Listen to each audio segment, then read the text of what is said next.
No, no, no, no.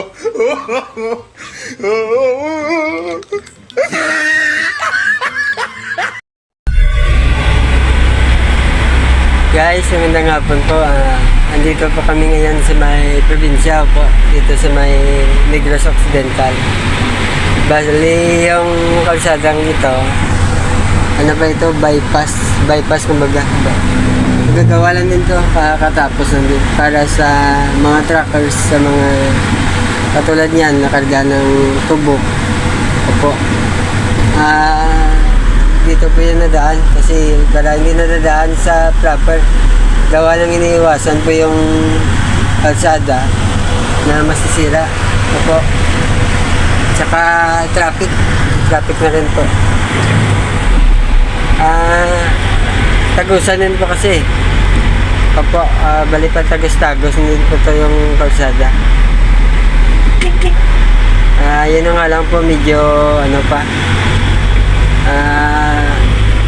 Kung napansin niyo po, walang street light, yan lang po. Yan naman karamihan kasi. Pero okay na din po ito, nakakabawas sa traffic sa biyahe po.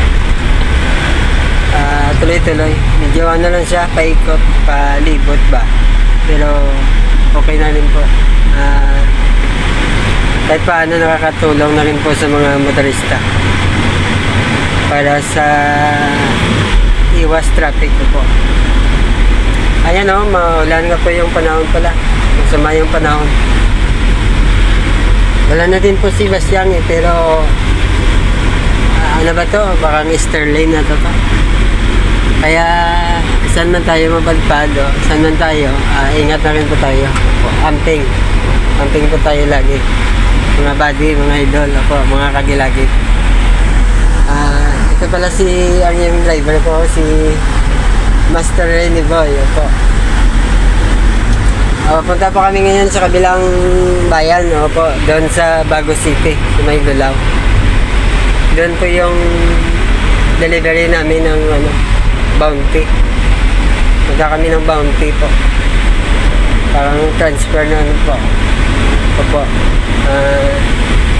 Present po yung karga namin.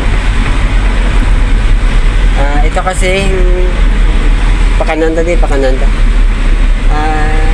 kasing kalsada na to, Murcia, Murcia na po to. Bali bababa po kami ng Bago City, going Antipuluhan, bali dito banda, ano pa to, Kansilayan, Kansilayan, Murcia. Doon sa dulo, yun na po yung pinaka dulo nitong kalsada. Bago ng cross doon, yun na po yung Bago City, bali doon na po yung location namin. Mamaya, mga ano pa siguro, mga 20 to 25 kilometers. Hindi, 15 to 20 kilometers siguro po. Dito na lang po muna mga idol, mga kabilagi po.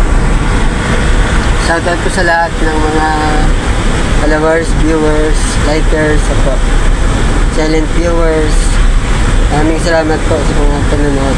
God bless po sa ating lahat. Mabuhay po kayo lahat. Maraming salamat po. Bye-bye.